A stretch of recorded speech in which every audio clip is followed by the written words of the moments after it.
सर्वमङ्गलमाङ्गल्ये शिवे सर्वार्थसाधिके शरण्ये त्र्यम्बके गौरी नारायणी नमोस्तुते। जय माता दी। आप सभी का हमारे YouTube चैनल पर हार्दिक स्वागत है। नवरात्रि में आपने श्री दुर्गा सप्तशती के 13 अध्यायों का पाठ सुना। आज सुने मनोकामना पूर्ण करने वाली श्री दुर्गा सप्तशती के अंतिम अध्याय का पाठ।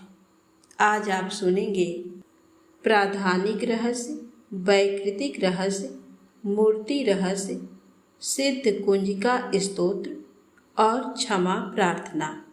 इन कथाओं को श्रद्धा और भक्ति से सुनने मात्र से समस्त मनोकामनाएं पूर्ण होती हैं। तो प्रेम से बोले, अम्बे मात की जय हो। राजा बोले, भगवान आपने चंडिका के अवतारों की कथा मुझसे कही। ब्राह्मण, अब इन अवतारों की प्रधान प्रकृति का निरूपण कीजिए। द्विज श्रेष्ठ, मैं आपके चरणों में पड़ा हूँ। मुझे देवी के जिस स्वरूप की और जिस विधि से आराधना करनी है वह सब यथार्थ रूप से बतलाइए। ऋषि कहते हैं, राजन, ये रहस्य परम गोपनीय है। इसे किसी से कहने योग्य नहीं बताया गया है, किंतु तुम मेरे भक्त हो, इसलिए तुमसे न कहने योग्य मेरे पास कुछ भी नहीं है। त्रिगुणमयी परमेश्वरी महालक्ष्मी ही सबका आदि कारण है। वे ही दृश्य और अदृश्य रूप से संपूर्ण विश्व को व्याप्त करके स्थित हैं। राजन, वे अपनी 4 भुजाओं में मातुलुंग का फल, गदा, खेत एवं पान पात्र और मस्तक पर नागलिंग तथा योनि इन वस्तुओं को धारण करती हैं। तपाए हुए स्वर्ण के समान उनकी कांति है। तपाए हुए स्वर्ण के ही उनके भूषण हैं। उन्होंने अपने तेज से इस शून्य जगत को परिपूर्ण किया है।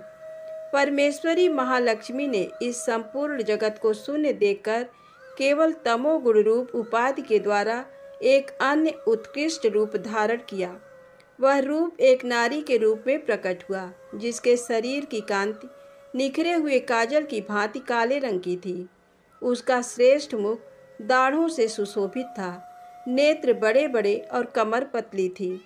उसकी 4 भुजाएं ढाल, तलवार, प्याले और कटे हुए मस्तक से सुशोभित थी। वह वक्ष स्थल पर कबंध, धड़ की तथा मस्तक पर मुंडों की माला धारण किए हुए थी। इस प्रकार प्रकट हुई स्त्रियों में श्रेष्ठ तामसी देवी ने महालक्ष्मी से कहा, माता जी, आपको नमस्कार है। मुझे मेरा नाम और कर्म बताइए।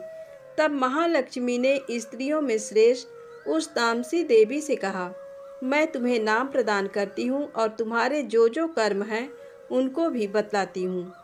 महामाया, महाकाली, महामारी, क्षुधा, त्रिषा, निद्रा, तृष्णा, एकवीरा, कालरात्रि तथा दुरत्यया, ये तुम्हारे नाम हैं, जो कर्मों के द्वारा लोक में चरितार्थ होंगे। इन नामों के द्वारा तुम्हारे कर्मों को जानकर जो उनका पाठ करता है वह सुख भोगता है।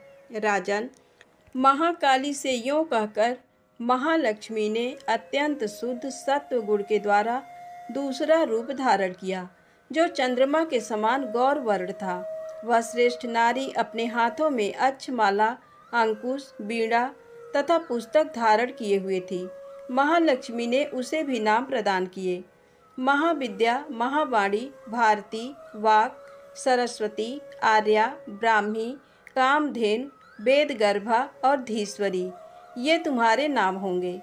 तदनंतर महालक्ष्मी ने महाकाली और महासरस्वती से कहा, देवियों, तुम दोनों अपने अपने गुणों के योग्य स्त्री पुरुष के जोड़े उत्पन्न करो। उन दोनों से यूँ कहकर महालक्ष्मी ने पहले स्वयं ही स्त्री पुरुष का एक जोड़ा उत्पन्न किया। वे दोनों हिरण्यगर्भ, निर्मल ज्ञान से संपन्न, सुंदर तथा कमल के आसन पर विराजमान थे। उनमें से एक स्त्री थी और दूसरा पुरुष। तत्पश्चात माता महालक्ष्मी ने पुरुष को ब्राह्मण, विधे, विरिंच तथा धात इस प्रकार संबोधित किया और स्त्री को श्री, पद्मा, कमला, लक्ष्मी इत्यादि नामों से पुकारा। इसके बाद महाकाली और महासरस्वती ने भी एक एक जोड़ा उत्पन्न किया। इनके भी रूप और नाम मैं तुम्हें बतलाता हूँ। महाकाली ने कंठ में नील चिन्ह से युक्त लाल भुजा, श्वेत शरीर और मस्तक पर चंद्रमा का मुकुट धारण करने वाले पुरुष को तथा गोरे रंग की स्त्री को जन्म दिया। वह पुरुष रुद्र, शंकर, स्थाणु, कपर्दी और त्रिलोचन के नाम से प्रसिद्ध हुआ तथा स्त्री के त्रयी, विद्या, कामधेनु, भाषा, अक्षरा और स्वरा ये नाम हुए। राजन, महासरस्वती ने गोरे रंग की स्त्री और श्याम रंग के पुरुष को प्रकट किया। उन दोनों के नाम भी मैं तुम्हें बतलाता हूँ। उसमें पुरुष के नाम विष्णु, कृष्ण, ऋषिकेश, वासुदेव और जनार्दन हुए तथा स्त्री उमा, गौरी, सती, चंडी, सुंदरी, सुभगा और शिवा इन नामों से प्रसिद्ध हुई। इस प्रकार तीनों युवतियां ही तत्काल पुरुष रूप को प्राप्त हुईं। इस बात को ज्ञान नेत्र वाले लोग ही समझ सकते हैं, दूसरे अज्ञानी जन इस रहस्य को नहीं जान सकते। राजन, महालक्ष्मी ने त्रयी विद्या रूपा सरस्वती को ब्रह्मा के लिए पत्नी रूप में समर्पित किया, रुद्र को वरदायिनी गौरी तथा भगवान वासुदेव को लक्ष्मी दे दी। इस प्रकार सरस्वती के साथ संयुक्त होकर ब्रह्मा जी ने ब्रह्मांड को उत्पन्न किया और परम पराक्रमी भगवान रुद्र ने गौरी के साथ मिलकर उसका भेदन किया। राजन, उस ब्रह्मांड में प्रधान आदिकार्य समूह पंच महाभूतात्मक समस्त स्थावर जंगम रूप जगत की उत्पत्ति हुई। फिर लक्ष्मी के साथ भगवान विष्णु ने उस जगत का पालन पोषण किया और प्रलय काल में गौरी के साथ महेश्वर ने उस संपूर्ण जगत का संहार किया। महाराज, महालक्ष्मी ही सर्व सत्वमयी तथा सब सत्वों की अधीश्वरी हैं। वे ही निराकार और साकार रूप में रहकर नाना प्रकार के नाम धारण करती हैं। सगुण वाचक सत्य, ज्ञान, चित्त, महामाया आदि नामांतरों से इन महालक्ष्मी का निरूपण करना चाहिए।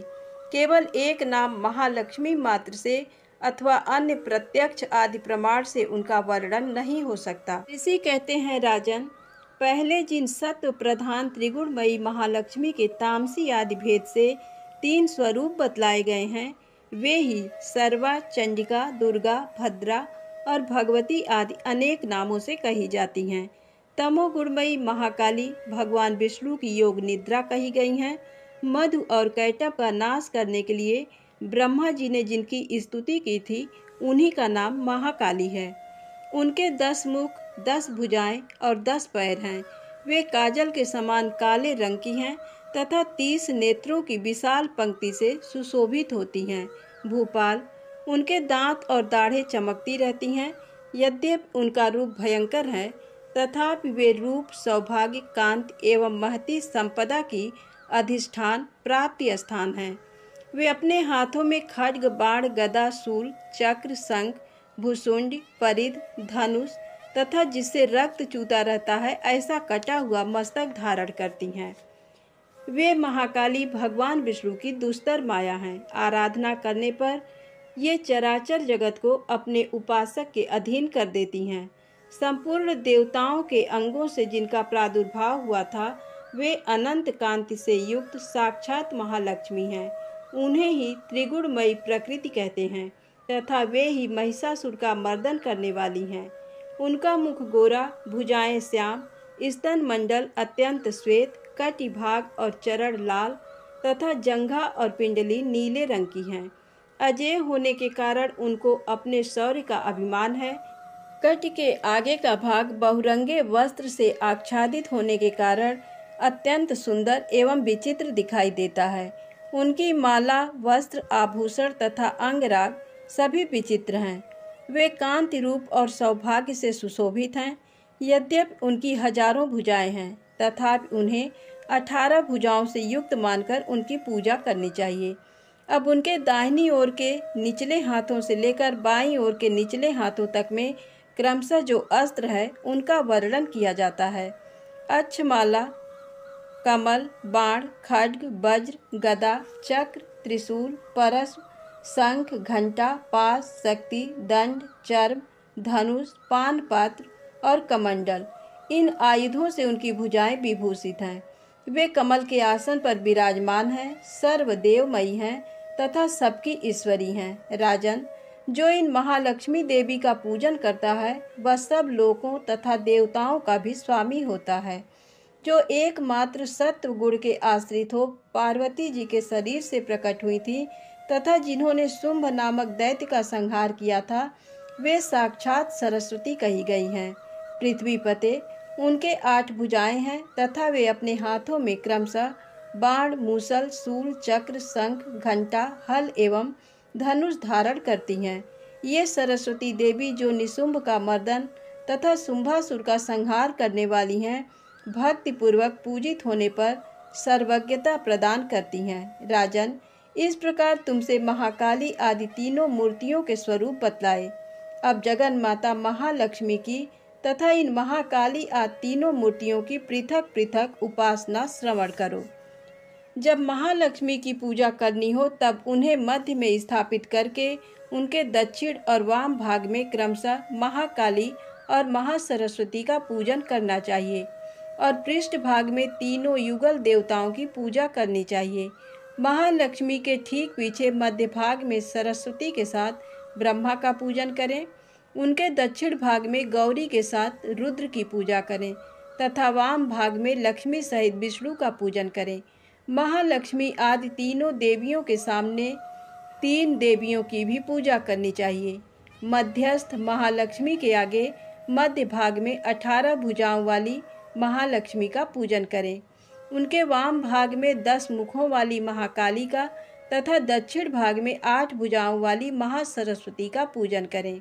राजन, जब केवल 18 भुजाओं वाली महालक्ष्मी का अथवा 10 मुखी काली या अष्टभुजा सरस्वती का पूजन करना हो तब सब अरिष्टों की शांति के लिए इनके दक्षिण भाग में काल की और वाम भाग में मृत्यु की भी भली भांति पूजन करनी चाहिए।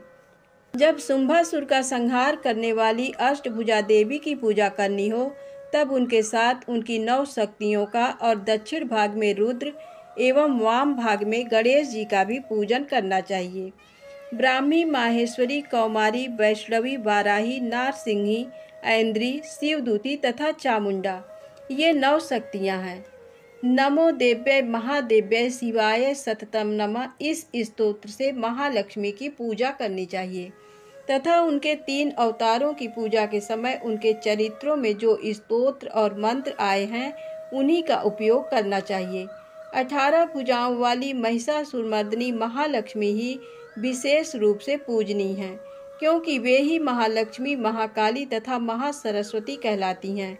वे ही पूरे पापों की अधीश्वरी तथा संपूर्ण लोकों की महेश्वरी हैं। जिसने महिषासुर का अंत करने वाली महालक्ष्मी की भक्ति पूर्वक आराधना की है वही संसार का स्वामी है। अतः जगत को धारण करने वाली भक्त वत्सला भगवती चंडिका की अवश्य पूजा करनी चाहिए। अर्घ्य आदि से, आभूषणों से, गंध, पुष्प, अक्षत, धूप, दीप तथा नाना प्रकार के भक्ष्य पदार्थों से युक्त नैवेद्यों से, रक्त सिंचित बलि से, मांस से तथा मदिरा से भी देवी का पूजन होता है। राजन, बलि और मांस आदि से की जाने वाली पूजा ब्राह्मणों को छोड़कर बताई गई है। उनके लिए मांस और मदिरा से कहीं भी पूजा का विधान नहीं है। प्रणाम आचमन के योग्य जल, सुगंधित चंदन, कपूर तथा तांबुल आदि सामग्रियों को भक्ति भाव से निवेदन करके देवी की पूजा करनी चाहिए। देवी के सामने बाएं भाग में कटे मस्तक वाले महादैत्य महिषासुर का पूजन करना चाहिए, जिसने भगवती के साथ सायुज्य प्राप्त कर लिया। इसी प्रकार देवी के सामने दक्षिण भाग में उनके वाहन सिंह का पूजन करना चाहिए, जो संपूर्ण धर्म का प्रतीक एवं खड्गविद ऐश्वर्य से युक्त है। उसी ने इस चराचर जगत को धारण कर रखा है। तदनंतर बुद्धिमान पुरुष एकाग्र चित्त हो देवी की स्तुति करें, फिर हाथ जोड़कर तीनों पूर्वोक्त चरित्रों द्वारा भगवती का स्तवन करें। यदि कोई एक ही चरित्र से स्तुति करना चाहे तो केवल मध्यम चरित्र के पाठ से कर लें, किंतु प्रथम और उत्तर चरित्रों में से एक का पाठ न करें। आधे चरित्र का भी पाठ करना मना है। जो आधे चरित्र का पाठ करता है उसका पाठ सफल नहीं होता। पाठ समाप्ति के बाद साधक प्रदक्षिणा और नमस्कार कर तथा आलस्य छोड़कर जगदम्बा के उद्देश्य से मस्तक पर हाथ जोड़े और उनसे बारंबार त्रुटियों या अपराधों के लिए क्षमा प्रार्थना करें। सप्तशती का प्रत्येक श्लोक मंत्र रूप है। उससे तिल और घृत मिली हुई खीर की आहुति दें अथवा सप्तशती में जो स्तोत्र आए हैं उन्हीं के मंत्रों से चंडिका के लिए पवित्र हविष्य का हवन करें। होम के पश्चात एकाग्रचित्त हो महालक्ष्मी देवी के नाम मंत्रों का उच्चारण करते हुए पुनः उनकी पूजा करें। तत्पश्चात मन और इंद्रियों को बस में रखते हुए हाथ जोड़ विनीत भाव से देवी को प्रणाम करें और अंतःकरण में स्थापित करके उन सर्वेश्वरी चंडिका देवी का देर तक चिंतन करें।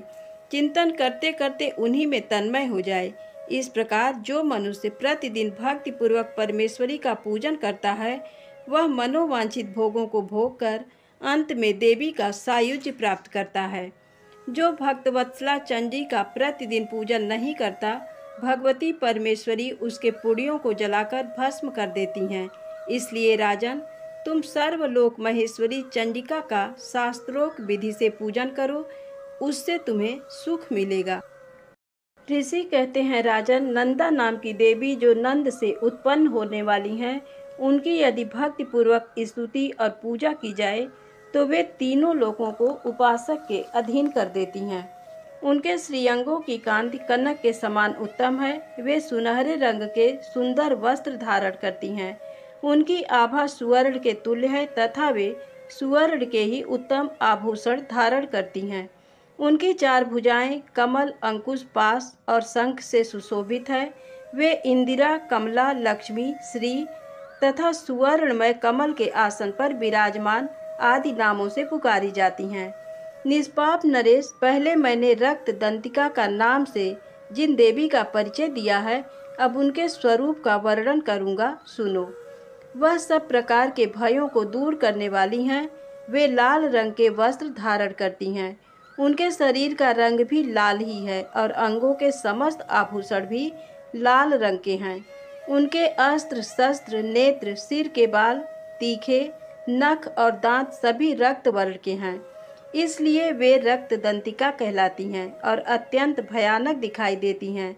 जैसे स्त्री पति के प्रति अनुराग रखती है, उसी प्रकार देवी अपने भक्त पर माता की भांति स्नेह रखते हुए उसकी सेवा करती हैं। देवी रक्तदंतिका का आकार वसुधा की भांति विशाल है। उनके दोनों स्तन सुमेरु पर्वत के समान हैं। वे लंबे चौड़े, अत्यंत स्थूल एवं बहुत ही मनोहर हैं। कठोर होते हुए भी अत्यंत कमनीय हैं तथा पूर्ण आनंद के समुद्र हैं। संपूर्ण कामनाओं की पूर्ति करने वाले ये दोनों स्तन देवी अपने भक्तों को पिलाती हैं। वे अपनी 4 भुजाओं में खड्ग, पान पात्र, मूसल और हल धारण करती हैं। ये ही रक्त चामुंडा और योगेश्वरी देवी कहलाती हैं। इनके द्वारा संपूर्ण चराचर जगत व्याप्त है। जो इन रक्त दंतिका देवी का भक्ति पूर्वक पूजन करता है, वह भी चराचर जगत में व्याप्त होता है। वह यथेष्ट भोगों को भोग कर अंत में देवी के साथ सायुज्य प्राप्त कर लेता है। जो प्रतिदिन रक्त दंतिका देवी के शरीर का ये स्तवन करता है, उसकी वे देवी प्रेम पूर्वक संरक्षण रूप सेवा करती हैं। ठीक उसी तरह जैसे पतिव्रता नारी अपने प्रियतम पति की परिचर्या करती है। शाकंभरी देवी की शरीर की कांति नीले रंग की है। उनके नेत्र नील कमल के समान हैं। नाभि नीची है तथा त्रिवली से विभूषित उदर मध्य भाग सूक्ष्म है। उनके दोनों स्तन अत्यंत कठोर, सब ओर से बराबर, ऊंचे, गोल, स्थूल तथा परस्पर सटे हुए हैं। वे परमेश्वरी कमल में निवास करने वाली हैं और हाथों में बाणों से भरी मुष्टि, कमल, शाख समूह तथा प्रकाशमान धनुष धारण करती हैं। वह शाख समूह अनंत मनोवांछित रसों से युक्त तथा क्षुधा, तृषा और मृत्यु के भय को नष्ट करने वाला तथा फूल, पल्लव, मूल आदि एवं फलों से संपन्न है। वे ही शाकंभरी, शताक्षी तथा दुर्गा कही गई हैं। वे शोक से रहित, दुष्टों का दमन करने वाली तथा पाप और विपत्तियों को शांत करने वाली हैं। उमा, गौरी, सती, चंडी, कालिका और पार्वती भी वे ही हैं। जो मनुष्य शाकंभरी देवी की स्तुति, ध्यान, जप, पूजा और वंदन करता है, वह शीघ्र ही अन्न, पान एवं अमृत रूप अक्षय फल का भागी होता है। भीमा देवी का वर्ण भी नील ही है। उनकी दाढ़ें और दांत चमकते रहते हैं। उनके नेत्र बड़े बड़े हैं। स्वरूप स्त्री का है। स्तन गोल गोल और स्थूल हैं। वे अपने हाथों में चंद्रहास नामक खड्ग, डमरू, मस्तक और पान पात्र धारण करती हैं। वे ही एक वीरा, कालरात्रि तथा कामदा कहलाती हैं और इन नामों से प्रशंसित होती हैं। भ्रामरी देवी की कांति विचित्र अनेक रंग की है। वे अपने तेजो मंडल के कारण दुर्धर्ष दिखाई देती हैं। उनका अंगराग भी अनेक रंग का है तथा वे चित्र विचित्र आभूषणों से विभूषित हैं।